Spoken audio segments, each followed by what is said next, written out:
Magandang araw mga par. Meron tayong bagong project ngayon. Pipintura tayo at magmamasigan ng ating kisame. Okay? Kung kayo ay mga mahilig ng DIY, siguro para sa inyo ang video. Bali mga par, ito yung kisame pipinturahan natin. Ayan. Okay. Malabo. Yan. Yan yung kisame pipinturahan natin. I-check natin yung mga rivets niyan kung okay lahat. Pero ako din naman ang gumawa niyan. So, yung rivets niyan na halos nakalubog na rin. Meron lang mangilan-ngilan sigurong hindi. Yun yung gagrinderin natin.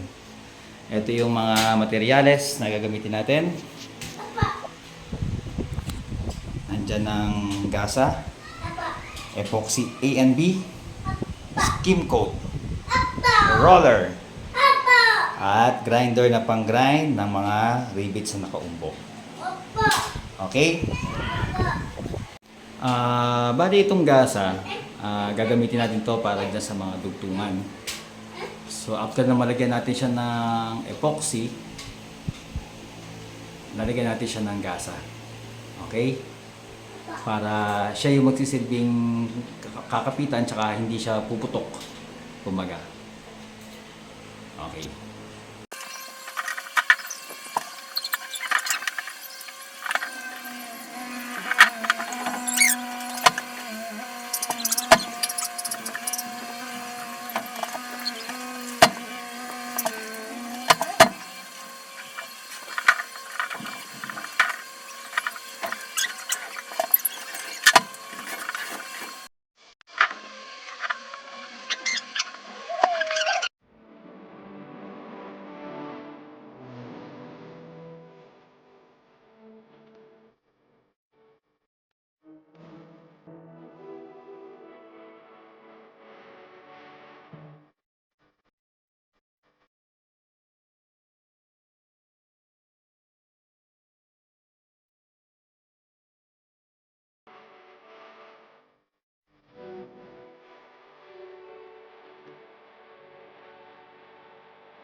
Ayan mga par, tapos na natin silyaduhan yung mga pagitan.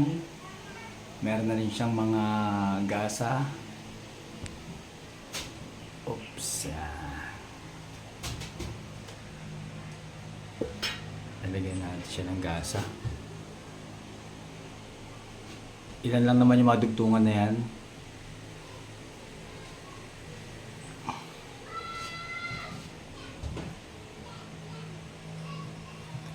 Then, ngayon babatakan natin siya ng patching.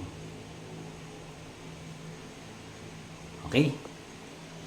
At ito na yung bating patching. Titignan na natin siya. Tapos, pahiran na natin yung mga tsaka pahiran na natin yung mga pinagribitan tsaka yung dugtungan. Tsaka yung mga kanto-kanto. Okay?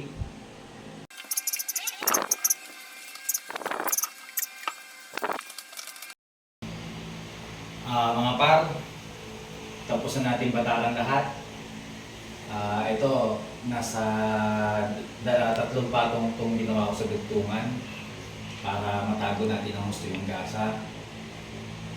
Pati mga sulok, isinil ko na rin yan. Yan. Bali, patutuyuin na lang muna natin ngayon hanggang makyur. Siguro bukas na natin siya liliyahin bago natin siya pinturahan. So, abangan niyo po. Bukas po, liliyahin natin, pipinturahan natin. Tapos tingnan natin yung magiging output kung ano yung itsura ng ating kisame. Okay? Tomorrow.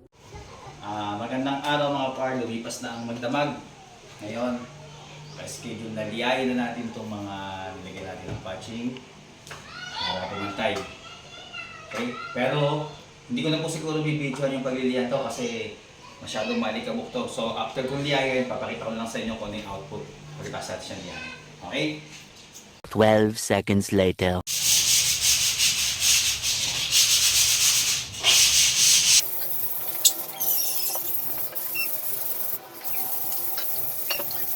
Mga par, ito ang dahilan kung bakit hindi ko na binidyohan yung paglilihan ito.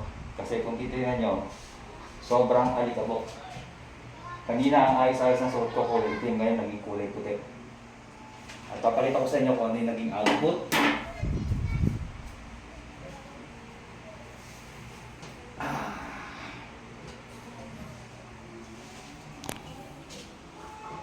Yan. Pantay na siya.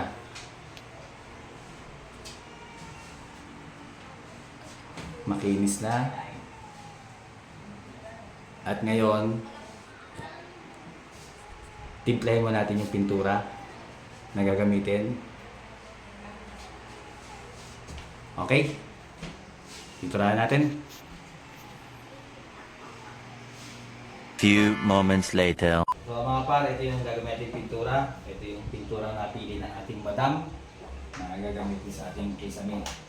So gagamitin natin siya ng roller at brush. Itong brush gagamitin natin pampina sa mga sulok na hindi kayang abutin ng ating roller. Okay? Okay? Ano po to?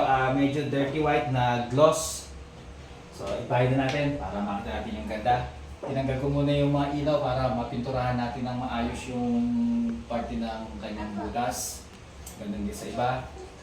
Okay, simulan natin.